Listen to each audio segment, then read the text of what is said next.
Big boss Kannada season 12ರ 8ನೇ ವಾರದ ಕಿಚ್ಚನ ಪಂಚಾಯಿತಿಗೆ ತುಂಬ ಜನ ವೇಟ್ ಮಾಡ್ತಾ ಇದ್ದೀರಾ. ಯಾಕಪ್ಪ ಅಂದರೆ ಈ ವಾರ ಕಿಚ್ಚನ ಪಂಚಾಯಿತಿಲಿ ಕೆಲವೊಂದಿಷ್ಟು ಸ್ಪರ್ಧಿಗಳಿಗೆ ಖಂಡಿತ ಕ್ಲಾಸ್ ಇದ್ದೇ ಇದೆ. ಯಾಕಪ್ಪ ಅಂದರೆ ಈ ವಾರ ಆಗಿರುವಂಥ ಸಮಸ್ಯೆಗೆ ಈ ಎಲ್ಲ ಸಮಸ್ಯೆಗಳು ಯಾರ ತಪ್ಪು ಯಾರ ಸರಿ ಅಂತ ಗೊತ್ತಾಗೋದು ಅದು ಕೂಡ ಕಿಚ್ಚನ ಪಂಚಾಯಿತಿಲಿ ಅಂತಲೂ ಕೂಡ ಹೇಳ್ಬೋದು. ನಾನು ಈ ವಿಡಿಯೋದಲ್ಲಿ ಯಾವ ಸ್ಪರ್ಧೆಯ ಕಿಚ್ಚ ಸುದೀಪ್ ಅವರು ಕ್ಲಾಸ್ ತೊಗೊಳ್ಬೋದು, ಅಷ್ಟೇ ಅಲ್ಲದೆ ಯಾರ ಮೇಲೆ ಗರಂ ಆಗ್ಬೋದು ಅದರ ಬಗ್ಗೆ ಸಂಪೂರ್ಣ ಮಾಹಿತಿಯನ್ನು ನಾನು ಈ ವಿಡಿಯೋ ತಿಳಿಸ್ಕೊಡ್ತೀನಿ. ಅದಕ್ಕೂ ಮುಂಚೆ ಯಾರೆಲ್ಲ ನಮ್ಮ ಚಾನಲ್ಗೆ ಹೊಸದಾಗಿ ಬಂದಿದ್ದೀರೋ ದಯವಿಟ್ಟು ನಮ್ಮ ಚಾನಲ್ ಸಬ್ಸ್ಕ್ರೈಬ್ ಮಾಡ್ಕೊಳ್ಳಿ. ಅಷ್ಟೇ ಅಲ್ಲದೆ ಪಕ್ಕದಲ್ಲಿರೋ ಬೆಲ್ ಐಕನ್ನ ಕ್ಲಿಕ್ ಮಾಡಿ. ವೀಕ್ಷಕರೇ, ನಿಮಗೆಲ್ಲ ಗೊತ್ತಿರ್ಬೋದು, ಈ ವಾರ ಅಶ್ವಿನಿಯವರ ಆರ್ಭಟ ತುಂಬ ಜೋರಾಗಿತ್ತು. ಯಾಕಪ್ಪ ಅಂದರೆ ಒಂದು ಟಾಸ್ಕ್ ವಿಚಾರದಾಗಿರಲಿ, ಒಂದು ರೂಲ್ಸ್ಗಳ ಬಗ್ಗೆ ಮಾತಾಡೋದಾಗಿರಲಿ, ಅವ್ರದ್ದೇ ಆದಂಥ ಒಂದು ರೂಲ್ಸ್ಗಳನ್ನ ಹಾಕ್ಕೊಂಡಿದ್ದಾರೆ. ಆ ಒಂದು ರೂಲ್ಸ್ಗಳಿಗೆ ಬ್ರೇಕ್ ಬೀಳೋದು ನಮ್ಮ ಕಿಚ್ಚನ ಪಂಚಾಯಿತಿ ಅಂತಲೂ ಕೂಡ ಹೇಳ್ಬೋದು. ನೀವು ನೋಡಿರ್ಬೋದು, ಈ ವಾರ ಬಿಗ್ ಬಾಸ್ ಅವರೇ ಕೂಡ ಒಂದು ಪ್ರಕಟಣೆ ಮಾಡಿದರು. ಏನಪ್ಪ ಅಂದರೆ ಪ್ರತಿ ಸಲ ಬಿಗ್ ಬಾಸ್ ಮನೆಯಲ್ಲಿ ರೂಲ್ಸ್ಗಳನ್ನು ಬ್ರೇಕ್ ಮಾಡುವಂಥ ಸ್ಪರ್ಧೆ ಯಾರು, ದಯವಿಟ್ಟು ಅಂಥ ಸ್ಪರ್ಧೆಯನ್ನು ನೀವು ಆಯ್ಕೆ ಮಾಡಿ ಅಂತಲೂ ಕೂಡ ಹೇಳಿದರು. ಈ ಒಂದು ಆಯ್ಕೆಯಲ್ಲಿ ಅಶ್ವಿನಿಯವರ ಹೆಸರು ಕೂಡ ತುಂಬಾ ಕೇಳಿ ಬಂದಿತ್ತು. ಎಲ್ಲ ಸ್ಪರ್ಧಿಗಳು ಅಶ್ವಿನಿಯವರ ಹೆಸರನ್ನು ತಗೊಂಡಿದ್ರು. ಹಾಗೆ ನಿಮ್ಗೆ ಗೊತ್ತಿರ್ಬೋದು, ಆ ಒಂದು ಕಾರಣವೂ ಕೂಡ ಇರ್ಬೋದು. ಯಾಕಪ್ಪ ಅಂದರೆ ಅಶ್ವಿನಿಯವರು ಬಿಗ್ ಬಾಸ್ ಮನೆಯಲ್ಲಿ ಪ್ರತಿ ಸಲನೂ ಒಂದೊಂದು ವಿಷಯಕ್ಕೂ ಒಂದೊಂದು ರೂಲ್ಸ್ಗಳನ್ನ ಬ್ರೇಕ್ ಮಾಡ್ತಾನೆ ಇದ್ದಾರೆ ಅಂತಲೂ ಕೂಡ ಹೇಳ್ಬೋದು. ಇದೀಗ ಮೊನ್ನೆ ಆದಂತಹ ರಘು ಅವರ ಜೊತೆ, ಅಂದರೆ ಮನೆಯ ಕ್ಯಾಪ್ಟನ್ ಆಗಿರುವಂಥ ರಘು ಅವರ ಜೊತೆ ಜಗಳ ಆಡಿರೋದು ನೋಡಿದ್ರೆ ಖಂಡಿತ ಈ ಒಂದು ವಿಷಯದ ಬಗ್ಗೆ ಕಿಚ್ಚ ಸುದೀಪ್ ಅವರು ಕ್ಲಾಸ್ ತಗೊಳ್ತಾರೆ. ಯಾಕಪ್ಪ ಅಂದರೆ ಅಲ್ಲಿ ರಘು ಅವರು ಮಾತಾಡಿದ್ದು ಸರಿಯೇ ಇದೆ. ಅಶ್ವಿನಿಯವರು ಒಂದು ಆ್ಯಟಿಟ್ಯೂಡಿಂದ ಮಾತಾಡಿದ್ದು ತಪ್ಪು ಅಂತಲೂ ಕೂಡ ಹೇಳ್ಬೋದು. ಅಷ್ಟೇ ಅಲ್ಲದೆ ಇಲ್ಲಿ ಅಶ್ವಿನಿ ಅವರಿಗೆ ರೆಸ್ಪೆಕ್ಟ್ ಕೊಟ್ಟು ಮಾತಾಡಬೇಕಂತೆ. ಅಶ್ವಿನಿ ಅಂತ ಕರೆಯೋ ಹಾಗಿಲ್ಲ, ಅಶ್ವಿನಿ ಅವರೇ ಅಂತಲೇ ಕರಿಬೇಕಂತೆ. ಯಾರು ಕೂಡ ಅಶ್ವಿನಿ ಅಂತ ಕರೆಯೋ ಹಾಗಿಲ್ಲ ಅಂತೆ. ಇದೊಂಥರ ರೂಲ್ಸ್ ಚೆನ್ನಾಗಿದೆ ಇವ್ರದ್ದು. ಬೇರೆಯವ್ರು ಯಾರು ಇವ್ರ ಬಗ್ಗೆ ಮಾತಾಡೋಂಗಿಲ್ಲ, ಇವ್ರು ಮಾತ್ರ ಬೇರೆಯವರಿಗೆ ಲೇ ಕೊಟ್ಟು ಮಾತಾಡ್ಬೋದು, ಹೋಗಲು ಬಾರಲು ಹೋಗಿ ಹಾಗೆ ಅಂತ ಮಾತಾಡ್ಬೋದು, ಮತ್ತು ಅವರಿಗೆ ರೆಸ್ಪೆಕ್ಟ್ ಕೊಟ್ಟು ಮಾತಾಡೋಂಗಿಲ್ಲ. ಬಟ್ ಇವರಿಗೆ ಮಾತ್ರ ಅವರು ರೆಸ್ಪೆಕ್ಟ್ ಕೊಟ್ಟು ಮಾತಾಡಬೇಕಂತ. ಹೌದು ವೀಕ್ಷಕರೇ, ಈ ಒಂದು ಟಾಪಿಕ್ ಬಗ್ಗೆ ಖಂಡಿತ ಕಿಚ್ಚ ಸುದೀಪ್ ಅವರು ಕ್ಲಾಸ್ ತಗೊಳ್ತಾರೆ. ಅಷ್ಟೇ ಅಲ್ಲದೆ ಮೊನ್ನೆ ನಮ್ಮ ಕ್ಯಾಪ್ಟನ್ ರಘು ಅವರು ಏನು ಹೇಳಿದ್ರಪ್ಪ ಅಶ್ವಿನಿ ಅವರಿಗೆ ಅಂದರೆ, ಎಲ್ಲ ಸ್ಪರ್ಧಿಗಳು ಅಂದರೆ ಈಗ ಬಿಗ್ ಬಾಸ್ ಮನೆಗೆ ಒಬ್ಬ ಕ್ಯಾಪ್ಟನ್ ಅಂತ ವಾರ ಆಯ್ಕೆ ಆಗ್ತಾನೆ. ಅದು ಕೂಡ ಯಾಕೆ, ಮನೆಯ ಜವಾಬ್ದಾರಿಗಳು ಆ ಕ್ಯಾಪ್ಟನ್ ಮೇಲೆ ಇರುತ್ತೆ. ಆ ಕ್ಯಾಪ್ಟನ್ ಹೇಳುವಂಥ ಕೆಲಸಗಳನ್ನು ಉಳಿದಿರುವಂಥ ಸ್ಪರ್ಧಿಗಳು ಮಾಡಲೇಬೇಕು. ಹಾಗಾಗಿ ಇಲ್ಲಿ ರಘು ಅವರು ಎಲ್ಲ ಸ್ಪರ್ಧಿಗಳಿಗೆ ಒಂದೊಂದು ಕೆಲಸನ ವಹಿಸ್ಕೊಟ್ಟಿದ್ದಾರೆ ಅಂತಲೂ ಕೂಡ ಹೇಳ್ಬೋದು. ಇಲ್ಲಿ ರಘು ಅವರ ನಡವಳಿಕೆ ತುಂಬ ಚೆನ್ನಾಗಿದೆ. ಬಿಗ್ ಬಾಸ್ ಮನೆಯಲ್ಲಿ ಸುಮ್ಮನೆ ಯಾರ ಮೇಲೆ ಜಗಳಕ್ಕೆ ಹೋಗಲ್ಲ. ಏನಾದರೂ ತಪ್ಪಿದ್ರೆ ಖಂಡಿತ ಜಗಳ ಆಡ್ತಾರೆ, ಅದನ್ನು ನಿಮಗೆ ಕ್ಲಿಯರಾಗಿ ಗೊತ್ತು, ನಮಗೂ ಕೂಡ ಗೊತ್ತು. ಇಲ್ಲಿ ಅಶ್ವಿನಿ ಅವರಿಗೆ ಒಂದು ಕೆಲಸ ಹೇಳ್ತಾರೆ. ಅಶ್ವಿನಿ ಅವರು ನನಗೆ ಬ್ಯಾಕ್ ಪೇನ್ ಇದೆ, ಆ ಪೇನ್ ಇದೆ, ಮಾಡೋಕ್ಕಾಗಲ್ಲ, ನಾನು ಮಾಡ್ತೀನಿ, ಆಮೇಲೆ ಮಾಡ್ತೀನಿ. ಎಲ್ಲ ಸ್ಪರ್ಧಿಗಳು ಆ ಕೆಲಸನ ಮುಗಿಸಿದ್ದಾರೆ ಅಂದರೆ ಆ ಸ್ಪರ್ಧಿನೂ ಆ ಕೆಲಸನ ಮುಗಿಸ್ಬೇಕು. ಆ ಕೆಲಸನ ಮುಗಿಸ್ಬಿಟ್ರೆ ಆ ಕ್ಯಾಪ್ಟನ್ ಆದಂಥ ರಘು ಅವರು ಅವ್ರನ್ನ ಕೇಳೋಲ್ಲ. ಬಟ್ ಇವರು ಮಾಡೋಕ್ಕಾಗಲ್ಲ ಏನೋ ಮಾಡ್ತೀಯಾ ಹಾಗೆ ಹಿಂಗೆ ಅಂದರೆ ಇವರು ರಘು ಅವ್ರು ಏನು ಹೇಳ್ತಾರೆ, ಪದೇ ಇದೇ ಆಯಿತು ನಿಮ್ಮದು ರೂಲ್ಸ್ಗಳನ್ನ ಬ್ರೇಕ್ ಮಾಡ್ತೀಯಾ, ಮತ್ತು ಬೇರೆಯವ್ರಿಗೆ ಮಾತಾಡಕ್ಕೆ ಹೋಗ್ತೀಯಾ, ಮಾಡೋಕ್ಕಾಗಿಲ್ಲ ಅಂದಮೇಲೆ ಬಿಗ್ ಬಾಸ್ ಮನೆಯಲ್ಲಿ ಏನೇ ಇದೆಯಾ ಅನ್ನೋ ಒಂದು ವರ್ಡ್ ಸಹ ಮಾತಾಡಿಲ್ಲ. ಏನಕ್ಕೆ ಮಾಡ್ತೀರಾ ಆ ರೀತಿ, ನಿಮ್ಮದೇ ಒಂದು ರೂಲ್ಸ್ನ ಮಾಡ್ತೀರಾ ಹಾಗೆ ಹಿಂಗೆ ಅಂತ ಮಾತಾಡಿದರೆ ಇದರ ಮಧ್ಯೆ ಅಶ್ವಿನಿಯವರು ಫುಲ್ ಗರಂ ಆಗಿದ್ದಾರೆ. ಅಷ್ಟೇ ಅಲ್ಲದೆ ಯಾರು ನಮ್ಮ ರಘು ಅವ್ರಿಗೆ ಹೊಡೆಯಲ್ ರೇಂಜ್ಗೂ ಹೋಗಿದ್ದಾರೆ ಅಂತಲೂ ಕೂಡ ಹೇಳ್ಬೋದು. ಅಷ್ಟೇ ಅಲ್ಲದೆ ಕೆಲವೊಂದಿಷ್ಟು ವರ್ಡ್ಗಳನ್ನು ಸಹ ಮಾತಾಡಿದ್ದಾರೆ. ಆ್ಯಕ್ಚುಲಿ ರಘು ಅವರು ಹೆಣ್ಮಕ್ಳ ಬಗ್ಗೆ ಮಾತಾಡಿಲ್ಲ. ಫಸ್ಟ್ ಆಫ್ ಆಲ್ ಹೆಣ್ಮಕ್ಳ ಬಗ್ಗೆ ಆ ರೀತಿ ಕೂಡ ಮಾತಾಡೇ ಇಲ್ಲ. ಏನಂದರೆ ಮುಚ್ಕೊಂಡು ಕೂತ್ಕೋ ಆ ರೀತಿ ಒಂದು ಪದಗಳನ್ನ ಯೂಸ್ ಮಾಡಿಲ್ಲ. ಬಟ್ ಆದರೆ ಅಶ್ವಿನಿಯವರು ಆ ಒಂದಿಷ್ಟು ಪದಗಳನ್ನ ಯೂಸ್ ಮಾಡಿದ್ದಾರೆ. ಈ ಒಂದು ಮಾತಿಗೆ ಹೊರಗಡೆ ಅಂತೂ ತುಂಬ ವಿಷಯಗಳು ಕೇಳಿ ಬರ್ತಾ ಇದೆ. ಈ ಒಂದು ವಿಷಯಕ್ಕೂ ಕೂಡ ಕಿಚ್ಚ ಸುದೀಪ್ ಅವರು ಖಂಡಿತ ಕ್ಲಾಸ್ ತಗೊಳ್ಳೇಬೇಕು. ಪ್ರತಿ ಸರಿ ಯಾಕೋ ಅಶ್ವಿನಿ ಅವರಿಗೆ ಕಿಚ್ಚ ಸುದೀಪ್ ಅವರು ಕ್ಲಾಸ್ ತಗೊಳ್ಳಲ್ಲ. ಸಣ್ಣ ಪುಟ್ಟ ವಿಷಯಗಳಿಗೆ ಮಾತ್ರ ದೊಡ್ಡದಾಗಿ ಕ್ಲಾಸ್ ತಗೊಳ್ತಾರೆ, ಇಂಥ ವಿಷಯಗಳಿಗೆ ಯಾಕೆ ಕ್ಲಾಸ್ ತಗೊಳ್ಳೋ ಅನ್ನೋ ಒಂದು ವಿಷಯಗಳು ಕೂಡ ಕೇಳಿ ಬರ್ತಾ ಇದೆ. ಹಾಗಾಗಿ ಈ ವಾರ ಖಡಕ್ಕಾಗಿ ಕಿಚ್ಚ ಸುದೀಪ್ ಅವರು ಕ್ಲಾಸ್ ತಗೊಳ್ಳೇಬೇಕು ಅನ್ನೋ ಒಂದು ವಿಷಯ ಕೂಡ ಸೋಷಿಯಲ್ ಮೀಡಿಯಾದಲ್ಲಿ ತುಂಬ ಚರ್ಚೆ ಕೂಡ ಆಗ್ತಾ ಇದೆ. ಅಷ್ಟೇ ಅಲ್ಲದೆ ಈ ಸಾರಿ ಕಿಚ್ಚ ಸುದೀಪ್ ಅವರು ಕ್ಲಾಸ್ ತಗೊಳ್ತಾರೆ ಅನ್ನೋ ನಂಬಿಕೆ ಕೂಡ ಎಲ್ಲರಿಗೂ ಇದೆ. ನೋಡೋಣ ಏನಾಗುತ್ತೆ ಅಂತ. ಅಷ್ಟೇ ಅಲ್ಲದೆ ಇಲ್ಲಿ ಅಶ್ವಿನಿ ಅವರು ಕೂಡ ಏನು ಹೇಳ್ತಾ ಇದ್ದಾರೆ, ನಾನು ಇಷ್ಟು ದಿನ ಅಂದರೆ 50 ದಿನ ಕಂಪ್ಲೀಟ್ ಆಗಿದೆ ಬಿಗ್ ಬಾಸ್ ಮನೆಯಲ್ಲಿ, 8 ವಾರ ಕಂಪ್ಲೀಟ್ ಆಗಿದೆ.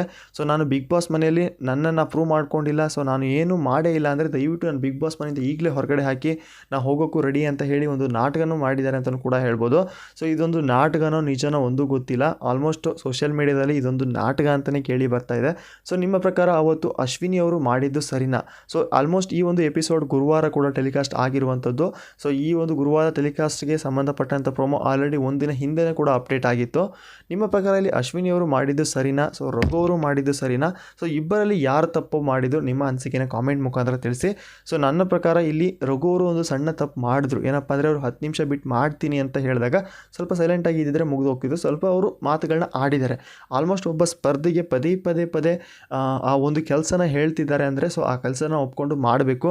ಪ್ರತಿ ಸಲನೂ ಹೇಳಿದಾಗ ನಂಗೆ ಮಾಡ್ತೀನಿ, ನಾನು ಮಾಡೋಕ್ಕಾಗಲ್ಲ, ನಂಗೆ ನಾನು ಮಾಡೋ ಟೈಮ್ ಗೊತ್ತು, ನೀವು ಹೇಳಬೇಡಿ ಅಂದರೆ ಅದು ಸರಿ ಅನಿಸಲ್ಲ. ಸೊ ಯಾವ ವ್ಯಕ್ತಿಗೂ ಕೂಡ ಒಂದು ಕೋಪ ಬಂದೇ ಬರುತ್ತೆ, ಒಳ್ಳೆ ಟೈಮ್ ನೋಡ್ತಾ ಇರ್ತಾರೆ ಜಗಳ ಆಡೋಕ್ಕೆ. ಸೊ ಇದೊಂದು ಟೈಮ್ ಅಂತಲೂ ಹೇಳ್ಬೋದು ರಘು ಅವರಿಗೆ. ಬಟ್ ಇಲ್ಲಿ ಅಶ್ವಿನಿ ಅವರು ಆ ಒಂದು ವಿಚಾರದ ಬಗ್ಗೆ ಸೈಲೆಂಟ್ ಆಗಿಬಿಟ್ಟಿದ್ರೆ ಮುಗ್ದೋಗ್ತಿತ್ತು. ಓಕೆ, ನಾನು ಕೆಲಸ ಮಾಡ್ತೀನಿ, 10 ನಿಮಿಷ ರಘು ಅವರೇ ಮಾಡ್ತೀನಿ, ಸ್ವಲ್ಪ ಪ್ಯಾಕ್ ಪೇನ್ ಇದೆ, ಮುಗಿಸಿ ನಾನು ಖಂಡಿತ ಮಾಡ್ತೀನಿ ಅಂದ್ಬಿಟ್ಟಿದ್ರೆ ಮುಗ್ದೋಗ್ತಿತ್ತು. ಬಟ್ ಇಲ್ಲಿ ಅಶ್ವಿನಿ ಅವರು ಮಾಡೋಕ್ಕಾಗಲ್ಲ, ಏನೋ ಮಾಡ್ತೀಯಾ, ಏನೋ ನಿಂದು, ಏನೋ ಅನ್ನೋ ರೀತಿ ಹೊಡೆಯೋ ರೀತಿ ಹೋಗ್ತಾರೆ. ಅಷ್ಟೇ ಅಲ್ಲದೆ ಕೈ ತೋರಿಸಿನೂ ಕೂಡ ಮಾತಾಡ್ತಾರೆ. ಆಲ್ಮೋಸ್ಟ್ ಇಲ್ಲಿ ಹೆಣ್ಮಕ್ಳು ಏನು ಅಂದ್ಕೊಂಡಿದ್ದಾರೆ ಅಂತ ಗೊತ್ತಿಲ್ಲ. ಒಬ್ಬ ಗಂಡು ಮಗನಿಗೆ ಕೈ ಮಾಡಿ ತೋರಿಸಿ ಮಾತಾಡ್ತಾರೆ ಅಂದರೆ ಅದು ಅವರು ಎಷ್ಟರ ಮಟ್ಟಿಗೆ ಒಂದು ಬಿಗ್ ಬಾಸ್ ಲೆವೆಲ್ಗೆ ಹೋಗಿದ್ದಾರೆ ಅಂತಲೂ ಕೂಡ ಹೇಳ್ಬೋದು. ಅಷ್ಟೇ ಅಲ್ಲದೆ ಮೊನ್ನೆ ಅಶ್ವಿನಿ ಅವರು ರೂಲ್ಸ್ಗಳನ್ನು ಸಹ ಬ್ರೇಕ್ ಮಾಡಿದರು. ಅಷ್ಟೇ ಅಲ್ಲದೆ ಅವರಿಗೂ ಡೈರೆಕ್ಟ್ ನಾಮಿನೇಟ್ ಕೂಡ ಆಗಿದ್ದಾರೆ ಈ ವಾರ. ಸೊ ಈ ವಾರ ಯಾವ ಸ್ಪರ್ಧಿನೂ ಅವ್ರನ್ನ ನಾಮಿನೇಟ್ ಮಾಡಿಲ್ಲ, ಡೈರೆಕ್ಟಾಗಿ ಬಿಗ್ ಬಾಸ್ ಅವರೇ ನಾಮಿನೇಟ್ ಮಾಡಿದ್ದಾರೆ. ಯಾಕಪ್ಪ ಅಂದರೆ ಇಲ್ಲಿ ಜಾನ್ವಿ ಮತ್ತು ಅಶ್ವಿನಿ ಅವರು ಡ್ರೆಸ್ಸಿಂಗ್ ರೂಮಲ್ಲಿ ಹೋಗಿ ಒಂದು ಸೀಕ್ರೆಟಾಗಿ ಮಾತಾಡ್ತಾ ಇರ್ತಾರೆ, ಕುಯ್ಯ ಪುಯ್ಯ ಕುಯ್ಯ ಪುಯ್ಯ ಅಂತ. ಸೊ ಆ ಕಾರಣಕ್ಕೆ ಕೂಡ ಇಲ್ಲಿ ಬಿಗ್ ಬಾಸ್ ಅವರು ನಾಮಿನೇಟ್ ಕೂಡ ಮಾಡಿದ್ದಾರೆ. ಪ್ರತಿ ಸಲನೂ ಕಿಚ್ಚ ಸುದೀಪ್ ಇವರಿಗೆ ವಾರ್ನಿಂಗ್ ಕೊಡ್ತಾನೆ ಇದ್ದಾರೆ, ಬಟ್ ಮತ್ತೆ ತಪ್ಪು ಮಾಡ್ತಾ ಇದ್ದಾರೆ. ಸೊ ನಮ್ಮ ಪ್ರಕಾರ ಇಲ್ಲಿ ಈ ವಾರ ಮಾತ್ರ ಖಡಕ್ಕಾಗಿ ಕ್ಲಾಸ್ ನಡೆಯುವಂಥ ಚಾನ್ಸಸ್ ತುಂಬಾ ಇದೆ. ಸೊ ಅದು ಕೂಡ ಒಂದು ಕ್ಯಾಪ್ಟನ್ಸಿ ವಿಚಾರದಲ್ಲಿ ಮಾತಾಡಿದ್ದು ಅಶ್ವಿನಿ ಅವರು ತಪ್ಪು ಅಂತಲೂ ಕೂಡ ಹೇಳ್ಬೋದು. ಸೊ ಅದು ದೊಡ್ಡ ಮಟ್ಟಿಗೆ ಹೋಗಿದೆ ಅಂತಲೂ ಕೂಡ ಹೇಳ್ಬೋದು. ಎಲ್ಲ ಸ್ಪರ್ಧಿಗಳು ಅಶ್ವಿನಿ ಅವ್ರನ್ನ ತಡೆದಿದ್ದಾರೆ, ಬಟ್ ಅಶ್ವಿನಿ ಅವರು ಅವರ ಮಾತು ಬಾಯೇ ಮುಚ್ತಾ ಇಲ್ಲ. ಸೊ ಇದನ್ನ ಈ ರೀತಿ ಮಾತಾಡೋದಿದ್ರೆ ಹೋಗಿ ಹೆಣ್ಮಕ್ಳ ಹತ್ರ ಇಟ್ಕೋ, ನಿಮ್ಮ ಮನೇಲಿ ಹೋಗಿ ಮಾಡ್ಕೋ, ಇದು ನಿಮ್ಮ ಮನೆ ಅಲ್ಲ, ನಿಮ್ಮ ಮನೆ ಆಗಿದ್ದರೆ ಹಂಗೆ ಮಾಡ್ತಿದ್ದೆ, ಹಂಗೆ ಹಿಂಗೆ ಅಂತಲೂ ಕೂಡ ಮಾತಾಡಿದ್ದಾರೆ. ಅಷ್ಟೇ ಅಲ್ಲದೆ ಇಲ್ಲಿ ರಘು ಅವರು ಎಲ್ಲ ಹೆಣ್ಮಕ್ಳ ಬಗ್ಗೆನೂ ಮಾತಾಡ್ತಾ ಇದ್ದಾರಂತೆ. ಸೊ ಆಲ್ಮೋಸ್ಟ್ ನಾನು ನೋಡ್ದಂಗೆ ಬಿಗ್ ಬಾಸ್ ಇದುವರೆಗೂ ರಘು ಅವರು ಮಾತಾಡಿದ್ದು ಇಲ್ಲ ಅಂತ ಅನಿಸುತ್ತೆ, ಗೊತ್ತಿಲ್ಲ. ಸೊ ನಾನು ನೋಡಿರೋ ಅಂದರೆ 9 ಗಂಟೆ ಮೇಲೆ ಬಂದಿರುವಂತಹ ಎಲ್ಲ ಎಪಿಸೋಡ್ಗಳನ್ನು ನಾನು ನೋಡಿದ್ದೀನಿ. ಸೊ ಲೈವಲ್ಲಿ ಯಾವ ರೀತಿ ಮಾತಾಡಿದ್ದಾರೆ ನನಗಂತೂ ಗೊತ್ತಿಲ್ಲ. ಬಟ್ ಆಲ್ಮೋಸ್ಟ್ ನನಗೆ ರಘು ಅವರು ಒಳ್ಳೆ ರೀತಿಯಲ್ಲಿ ಕಂಡಿದ್ದಾರೆ. ಯಾಕಪ್ಪ ಅಂದರೆ ನಾನು ಆಲ್ರೆಡಿ ನಿಮಗೆ ಒಂದು ಸರಿ ಹೇಳಿದೆ, ರಘು ಅವರು ಯಾವುದೇ ಸುಮ್ಮನೆ ಅಂದರೆ ಯಾವುದೇ ಒಂದು ವಿಷಯಕ್ಕೂ ಕೂಡ ಜಗಳ ಆಡಲ್ಲ. ಸೊ ತಪ್ಪಿದ್ರೆ ತಪ್ಪು ಅಂತಲೇ ಹೇಳ್ತಾರೆ, ಸರಿ ಇದ್ದರೆ ಸರಿ ಅಂತಲೇ ಹೇಳ್ತಾರೆ. ಬಟ್ ಇಲ್ಲಿ ತಪ್ಪು ಯಾರ್ದು ಸರಿ ಯಾರ್ದು ಅಂತ ನಾವು ಕರೆಕ್ಟಾಗಿ ಹೇಳೋಕ್ಕಾಗಲ್ಲ. ಸೊ ಈ ಒಂದು ವಿಷಯಕ್ಕೆ ನಾವು ಕಿಚ್ಚನ ಪಂಚಾಯಿತಿಲೂ ಕೂಡ ಆನ್ಸರ್ ಸಿಗುತ್ತೆ ಅಂತಲೂ ಕೂಡ ಹೇಳ್ಬೋದು. ಅಷ್ಟೇ ಅಲ್ಲದೆ ಕೆಲವೊಂದಿಷ್ಟು ಸ್ಪರ್ಧಿಗಳು ಕೂಡ ಸಿಕ್ಕಾಪಟ್ಟೆ ಜಗಳ ಆಡಿದ್ದಾರೆ, ಸಣ್ಣ ಪುಟ್ಟ ವಿಚಾರಕ್ಕೂ ಕೂಡ ಜಗಳ ಆಡಿದ್ದಾರೆ. ಅಷ್ಟೇ ಅಲ್ಲದೆ ಮೊನ್ನೆ ಅಶ್ವಿನಿ ಅವರು ಇಲ್ಲಿಯ ಜೊತೆನೂ ಕೂಡ ಜಗಳ ಆಡಿದರು. ಯಾಕಪ್ಪ ಅಂದರೆ ಸೊ ಒಂದು ಉಸ್ತುವಾರಿ ಅಂದಮೇಲೆ ಅವರ ಟೀಮ್ನ ನೋಡ್ಕೊಳ್ಳೋದು ತುಂಬ ಸಹಜ. ಬಟ್ ಆ ಟೀಮ್ನಲ್ಲಿ ತಪ್ಪಾಗಿದ್ರು ತಪ್ಪಾಗಿಲ್ಲ, ಸೊ ನನ್ನ ಟೀಮ್ ಅದು, ನನ್ನ ಟೀಮ್ನ ವಿನ್ ಮಾಡ್ಕೊಳೋದು ಗೊತ್ತು, ತಪ್ಪಾದರೂ ಕೂಡ ತಪ್ಪಾಗಿಲ್ಲ ಅಂತ ಹೇಳಿ ಸೊ ಒಂದು ಮಾತಿಂದ ಮುಚ್ಚೋಳಕ್ಕೆ ಹೋಗ್ತಾರೆ. ಅಷ್ಟೇ ಅಲ್ಲದೆ ಅವರು ಗಿಲ್ಲಿ ಮಧ್ಯೆನೂ ಕೂಡ ಒಂದಿಷ್ಟು ಜಗಳಗಳು ನಡೆಯುತ್ತೆ. ಯಾಕಪ್ಪ ಅಂದರೆ ಇಲ್ಲಿ ಅಶ್ವಿನಿ ಅವ್ರನ್ನ ಅಶ್ವಿನಿ ಅವರೇ ಅಂತಲೇ ಕರಿಬೇಕಂತೆ, ಅಶ್ವಿನಿ ಅಂತ ಯಾರು ಕರೆಯೋ ಹಾಗಿಲ್ಲಂತೆ. ಬಟ್ ಇವ್ರಿಗೆ ರೆಸ್ಪೆಕ್ಟ್ ಕೊಟ್ಟು ಮಾತಾಡಬೇಕಂತೆ. ಇವರು ಮಾತ್ರ ಬಿಗ್ ಬಾಸ್ ಮನೆಯಲ್ಲಿ ರೆಸ್ಪೆಕ್ಟ್ ಕೊಟ್ಟು ಮಾತಾಡಲ್ವಂತೆ. ಆಲ್ಮೋಸ್ಟ್ ಎಲ್ಲ ಸ್ಪರ್ಧಿಗಳಲ್ಲೂ ಕೂಡ ಅಶ್ವಿನಿಯವರ ಸುದ್ದಿನೇ ಕೇಳಿ ಬರ್ತಾ ಇದೆ. ಹೊರಗಡೆ ಅಂತೂ ಸೋಷಿಯಲ್ ಮೀಡಿಯಾದಲ್ಲಿ ಇವರ ಬಗ್ಗೆ ತುಂಬ ಚರ್ಚೆ ಆಗ್ತಾ ಇದೆ. ಯಾಕಪ್ಪ ಅಂದರೆ ಕಿಚ್ಚ ಸುದೀಪ್ ಅವರು ಈ ಒಂದು ವಾರ ಖಂಡಿತವಾಗಿಯೂ ಅಂದರೆ 100% ಈ ವಾರ ಕ್ಲಾಸ್ ತಗೊಳ್ತಾರೆ ಅನ್ನೋ ಸುದ್ದಿ ಇದೆ. ನೋಡಬೇಕು ಕಿಚ್ಚ ಸುದೀಪ್ ಅವರು ಕ್ಲಾಸ್ ತಗೊಳ್ತಾರಾ ಇಲ್ವಾ ಅಂತ. ಸೊ ನಿಮ್ಮ ಪ್ರಕಾರ ಇಲ್ಲಿ ಅಶ್ವಿನಿ ಅವರಿಗೆ ಕ್ಲಾಸ್ ತಗೊಳ್ತಾರಾ? ಬಟ್ ಯಾವ ರೀತಿ ಒಂದು ಕ್ಲಾಸ್ನ ತಗೊಳ್ಬೇಕು ಮತ್ತು ಈ ವಾರ ಯಾವ ಸ್ಪರ್ಧೆಗೆ ಅತಿ ಹೆಚ್ಚು ಕ್ಲಾಸ್ ಆಗ್ಬೋದು, ನಿಮ್ಮ ಅನಿಸಿಕೆನ ಕಾಮೆಂಟ್ ಮುಖಾಂತರ ತಿಳಿಸಿ ಅಂತ ಹೇಳ್ತಾ, ಈಗ 10 ಜನ ನಾಮಿನೇಷನಲ್ಲಿ ಇದ್ದಾರೆ. ಸೊ 10 ಜನದಲ್ಲಿ ಯಾರು ಮೊದಲು ಸೇವ್ ಆಗ್ಬೋದು, ನಿಮ್ಮ ಅನಿಸಿಕೆನ ಕಾಮೆಂಟ್ ಮುಖಾಂತರ ತಿಳಿಸಿ ಅಂತ ಹೇಳ್ತಾ, ಸೊ ಇವತ್ತಿನ ಅಪ್ಡೇಟ್ ಇಷ್ಟ ಆಗಿತ್ತು ಫ್ರೆಂಡ್ಸ್. ಖಂಡಿತ ಈ ವಾರ ಅಶ್ವಿನಿ ಅವರಿಗೆ ಕ್ಲಾಸ್ ಇರುತ್ತೆ. ಸೊ ಕೆಲವೊಂದಿಷ್ಟು ಟಾಪಿಕ್ಗಳು ಇದ್ದಾವೆ, ಅದರ ಬಗ್ಗೆ ಈ ವಿಡಿಯೋದಲ್ಲಿ ಹೇಳೋಕ್ಕಾಗಲ್ಲ. ಆಲ್ಮೋಸ್ಟ್ ನಾನು ಒಂದೊಂದೇ ವಿಡಿಯೋದಲ್ಲಿ ಹೇಳ್ತಾ ಹೋಗ್ತೀನಿ ಅಂತ ಹೇಳ್ತಾ, ಸೊ ಇವತ್ತಿನ ಅಪ್ಡೇಟ್ ಇಷ್ಟ ಆಗಿತ್ತು ಫ್ರೆಂಡ್ಸ್. ಇದೇ ರೀತಿ ಅಪ್ಡೇಟ್ಗಾಗಿ ನಮ್ಮ ಚಾನಲ್ನ ವಿಸಿಟ್ ಮಾಡ್ತಾ ಇರಿ.